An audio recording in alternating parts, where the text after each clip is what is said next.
Natural beauty of north Bengal YouTube চ্যানেলের পক্ষ থেকে আরও একটি নতুন ভিডিও নিয়ে উপস্থিত হয়েছি আমি আরিফ। আজকে আমাদের গন্তব্যস্থান কক্সবাজার ফিশারি ঘাট। খুব ভোরবেলা আমরা গিয়েছিলাম, যাতে বিভিন্ন প্রকার তাজা সামুদ্রিক মাছগুলো আমরা সহজে আজকে দেখতে পারি।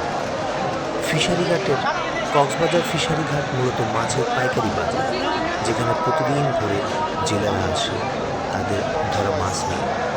সেখান থেকে তা সরাসরি স্থানীয় বাজার ও রেস্টুরেন্টগুলোতে সরবরাহ করা, যা টাটকা সামুদ্রিক মাছের একটি উৎস। কক্সবাজার ফিশারি ঘাটে বিভিন্ন ধরনের সামুদ্রিক মাছ পাওয়া যায়, যার মধ্যে রয়েছে রূপচাঁদা, কোরাল, টুনা, চিংড়ি, ভেটকি, লোট্টা এবং এছাড়া বিভিন্ন জাতের মাছ, যাদের পুষ্টিগুণ অনেক বেশি। এখানে সামুদ্রিক মাছের বিশাল সম্ভার থাকে, যা স্থানীয় ও পর্যটকদের কাছে আকর্ষণীয়। বিশেষত রূপচাঁদা, কোরাল, টুনা, লোট্টা এই মাছগুলো প্রচুর বিক্রি হয়। মূলত স্থানীয় জেলেদের কাছ থেকে আসে এই মাছগুলো এবং প্রচুর সুস্বাদু হয়। জনপ্রিয় কিছু সামুদ্রিক মাছ এখানে বেশি পাওয়া যায়। রূপচাঁদা, এর মাংসটা নরম, হালকা মিষ্টি স্বাদ, উচ্চ পুষ্টিগুণ। এটি খুবই জনপ্রিয়, বিশেষ করে ভাজা বা ঝোল করে রান্না করার জন্য। এরপরে রয়েছে কোরাল, শক্ত এবং সুস্বাদু মাংসের জন্য পরিচিত। এটি গ্রিল বা কারি রান্নার জন্য উপযুক্ত।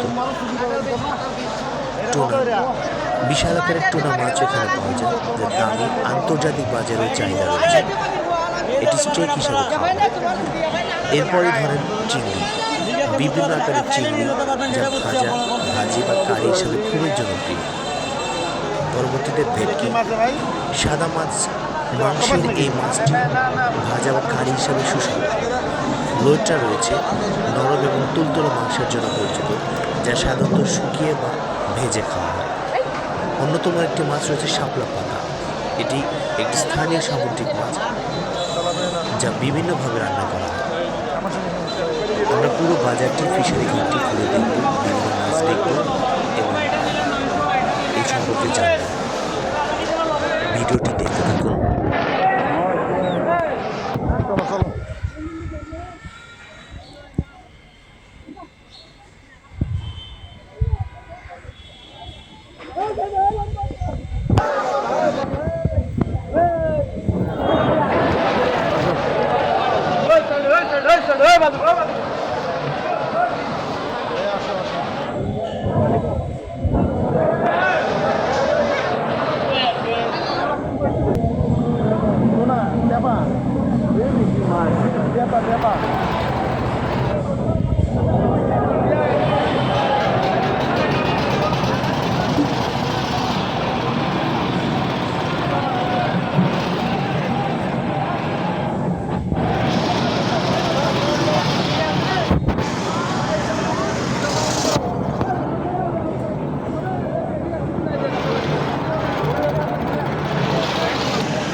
এটা কি মাছ ভাই? এটা তো মানুষ খাবে।